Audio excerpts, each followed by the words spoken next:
Hello बच्चों, कैसे हैं आप लोग। मैं शांतनु सिंह का फिर से आपका स्वागत करता हूं एडीपी स्टार लर्निंग प्लेटफॉर्म पे। होप करता हूं कोरोना का टाइम चल रहा है, तुम लोग अपना एवं अपनी फैमिली का ख्याल रख रहे होगे।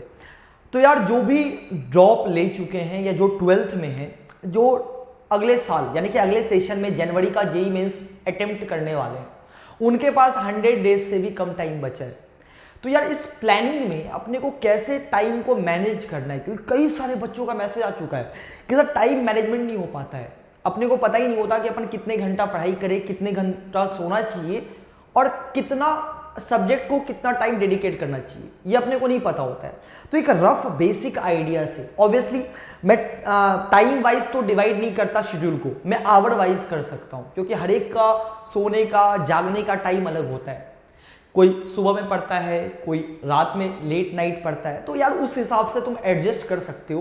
बट एक ओवरऑल मैंने यहाँ पे टेबल बनाया है, जो कि मैं एक एक करके एक्सप्लेन करूंगा कि इस टाइम में 100 डेज में तुम्हारा क्या प्लान होना चाहिए, टाइम टेबल क्या होनी चाहिए, जिससे तुम मैक्सिमम आउटपुट अचीव कर सकते हो, है कि नहीं। तो वीडियो को लाइक एवं शेयर करना मत भूलना। तो यार देखो, मैं सिंपली तुम्हें बताऊं तो अभी के टाइम पे 13 घंटा 13 आवर तुम्हें मिनिमम स्टडी करनी पड़ेगी, उससे कम में काम नहीं होने वाला। अगर कोई ये बोलता है कि नहीं सर मैं 5-6 घंटे ही पढ़ पाता हूं, तो यार उससे नहीं होगा काम। मैं क्लियरली तुम्हें मेंशन कर देता हूं। अगर तुम्हें सच में 2021 में और तुम्हारा इस बार का सब वीक था, सब्जेक्ट वाइज तुम्हारा उतना अच्छा परफॉर्मेंस नहीं हुआ और तुम चाहते हो कि यार मेरे को 2021 में मुझे अच्छा परफॉर्म करना है, तो यार तुम्हें कम से कम 12 to 13 आवर की सिटिंग देनी पड़ेगी। अब इसमें कैसे टाइम डिवाइड करना चाहिए, क्या क्या करना चाहिए, मैं इस पर थोड़ा चर्चा करता हूं। सबसे पहले मैं बात करता हूं, यार देखो, अगर तुमने कोई ऑनलाइन कोर्सेज ज्वाइन किया हुआ है तो यार 5 आवर्स तो उसमें लगते ही लगते हैं, क्योंकि अगर तुमने अभी के टाइम पे कहीं ऐसा कोई ऑर्गेनाइज कोर्स ज्वाइन किया है, अगर तुमने एटीपी का एकलव्य या अभिमन्यु ही ज्वाइन किया होगा, जो हजारों बच्चों ने ज्वाइन तो किया है, तो यार इनमें भी कई सारे बच्चों पूछते हैं कि सर 5 आवर्स के लेक्चर आते हैं, इन बैचेस में 5 आवर का लेक्चर आता है, क्योंकि दिसंबर तक कोर्स खत्म करना है। इससे कम का तो लेक्चर हो ही नहीं सकता। तुम्हारे इंस्टीट्यूट में हो सकता है कि इससे कम का भी हो, मतलब मैं मैक्सिमम लेके चल रहा हूं कि मैक्सिमम 5 आवर्स का लेक्चर पर डे तुम्हें मिल रहा है। उसके बाद बच्चों का कंसर्न रहता है कि सर 2 घंटा नोट्स बनाने में लग जाता है, तो लगभग 7 आवर का टाइम मुझे कोचिंग या अगर कोई स्कूलिंग कर रहा है तो सर स्कूलिंग में लग जाता है, या जो भी यहां भी तुमने ज्वाइन किया हुआ है, या तुमने एटीपी में ज्वाइन किया हो या कहीं और ज्वाइन किया हो, तो 7 आवर का टाइम जो होता है वो तो लगना ही लगना है। अगर तुमने कहीं ज्वाइन किया हुआ है तो, नहीं ज्वाइन किया हुआ है तो इस टाइम को भी सेल्फ स्टडी में इंक्लूड कर लो। अब बात इतनी सी है कि सर इस टाइम के बाद कई बच्चे पढ़ते ही नहीं है, सेल्फ स्टडी को जीरो मानते हैं। मैं तुम्हें एक क्लियर फंडा बताता हूं, 90% कंट्रीब्यूशन तुम्हारा होता है, 10% कंट्रीब्यूशन टीचर का होता है। जो 7 आवर तुम यहां स्पेंड कर रहे हो, इसका कंट्रीब्यूशन मात्र 10% है। 90% कंट्रीब्यूशन यहां पे आता है सेल्फ स्टडी।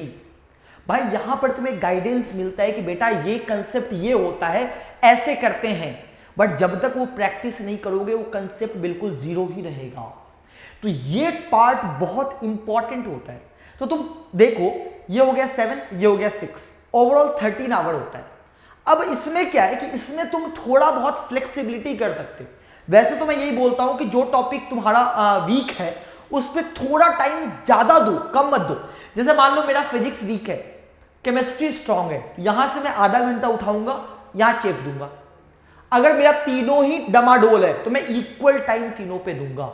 इक्वल टाइम का डिस्ट्रीब्यूशन इक्वल होना चाहिए। जो वीक है उसको ज्यादा टाइम दे दो, उससे भागो मत, उसको कम टाइम मत दो। तो 2 घंटे हर सब्जेक्ट को देने चाहिए। अब सर सवाल होता है कि सर 2 घंटे में क्या क्या करना चाहिए। यार देखो, सिंपली बताऊं तो 30 मिनट रिवीजन के लिए हर रोज डेडिकेट करो, क्योंकि इतना टफ शेड्यूल में इस 3 मंथ के टाइम में तुम्हारा दिसंबर में सिलेबस खत्म होगा, तो जो तुम अभी पढ़ रहे हो उसको रिवीजन का तुम्हें टाइम मिलेगा नहीं। इसी वजह से हर रोज 30 मिनट अपने को रिवीजन करना चाहिए। इसमें क्या क्या कर सकते हैं, हर चैप्टर के खत्म होने के बाद शॉर्ट नोट्स बनाओ, इनको रिवाइज करो हर चैप्टर के खत्म होने के बाद। जब तुम न्यूमेरिकल प्रॉब्लम सॉल्व करते हो, जो न्यूमेरिकल तुमसे पहली बार नहीं बना उनको गोला कर लो। इस 30 मिनट में उन न्यूमेरिकल्स को भी रिवाइज कर सकते हो जो तुमसे पहली बार नहीं बना था। और इस 30 मिनट में पहले का लेक्चर, मान लो आज लेक्चर में रिलेटिव मोशन का ले रहा हूं, कल मैंने प्रोजेक्टाइल लिया था, तो प्रोजेक्टाइल के लेक्चर को भी इस 30 मिनट में रिवाइज कर सकते हो। यानी कि प्रीवियस लेक्चर बोल दो या चैप्टर बोल दो। तो भाई इस 30 मिनट का टाइम तुम्हें कहीं पे यूज नहीं करना, ये फिक्स रिवीजन के लिए होना चाहिए, क्योंकि आगे तुम्हें रिवीजन करने का टाइम नहीं मिलने वाला। अब बचता है 1 आवर 30 मिनट, इसमें तुम्हें न्यूमेरिकल करना है। कई लोगों की स्पीड फास्ट होती है, कई लोगों की स्पीड बहुत स्लो होती है। ऑन एन एवरेज तुम्हें 25 न्यूमेरिकल रोज करने चाहिए। सर 25 आपने क्यों बोला? देखो मैं क्लियरली तुम्हें बताऊं तो जेईई मेंस को अच्छा स्कोर करने के लिए अभी तुम्हारे पास लगभग 100 डेज है। तो अगर तुम 25 न्यूमेरिकल्स हर दिन सॉल्व करते हो तो ये हो गए लगभग 2500 न्यूमेरिकल्स, इंक्लूडिंग संडेज।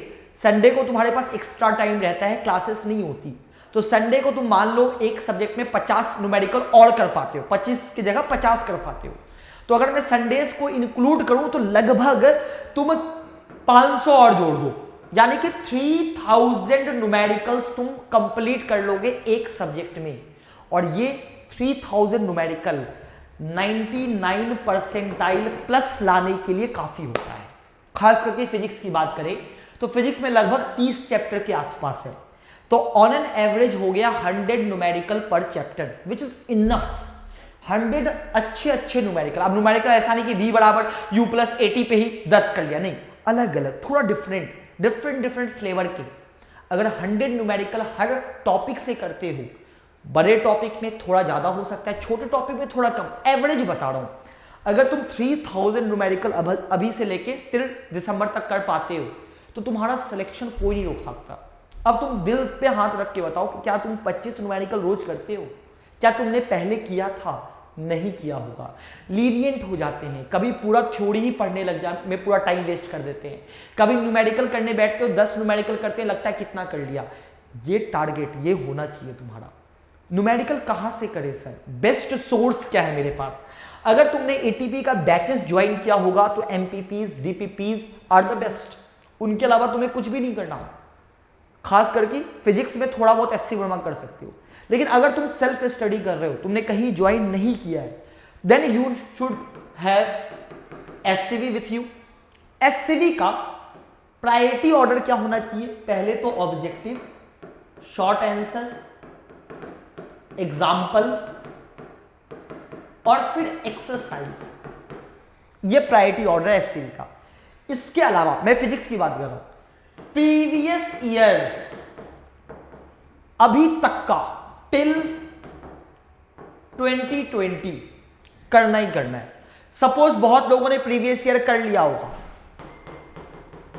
एनटीए अभ्यास का क्वेश्चन। वैसे ये क्वेश्चन ऐसा नहीं बोलो कि इसी से सवाल आएगा, लेकिन ये क्वेश्चन प्रैक्टिस करने के लिए बहुत अच्छे हैं। तो अगर तुमने कहीं कुछ ज्वाइन नहीं किया है तो ये तुम इजीली कर सकते हो। ये दोनों तो हर सब्जेक्ट में कर सकते हो, ये स्पेसिफिकली फिजिक्स में कर सकते हो। न्यूमेरिकल की बात की जाए तो 25 न्यूमेरिकल तुम हर दिन किए जा सकते हैं, मतलब ऐसा नहीं है कि तुम नहीं कर सकते हो। आई बात समझ में?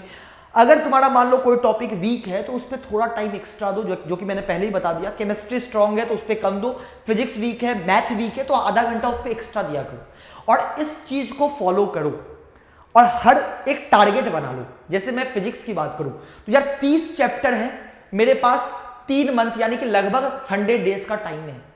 तो यार काइनेमेटिक्स मेरे को कितना दिन देना है, एनएलएम में कितना दिन देना है, वो प्रॉपर तुम्हारे पास एक सेट रूटीन बनना चाहिए।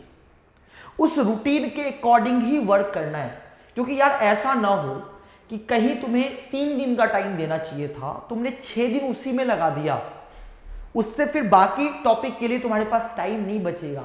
तो प्लानिंग अभी से ही करनी है कि कितना दिन कितने सब्जेक्ट में अपने को किस टॉपिक में कितना टाइम देना है, ये बहुत इंपॉर्टेंट है। आई बात समझ में? और यही रूटीन फॉलो करो, यही शेड्यूल फॉलो करो। मिनिमम 13 आवर तुम्हें पढ़ना पड़ेगा। अगर नहीं बैठ पाते हो तो एक थोड़ा थोड़ा करके बढ़ाओ। जैसे अभी 8 घंटा पढ़ रहे हो तुम, सपोज कल बोलो कि अपने दिल से बात करो मेरे को 9 घंटा पढ़ना है चाहे कुछ हो जाए, अगले दिन उसको 10 करो, फिर 11 करो, कर सकते हो। स्लीप की बात की जाए तो स्लीप अगर मैं बोलूं तो यार देखो 6 आवर से 8 आवर के बीच की होनी चाहिए, 6 घंटे से कम नहीं सोना। कई लोग यहां धुरंधर होंगे, बोलेंगे सर मैं तो 4 ही घंटा सोता हूं। एक्चुअली तुम 4 घंटा सोकर तुम अपने दिमाग के मेटाबॉलिज्म को कम कर रहे हो।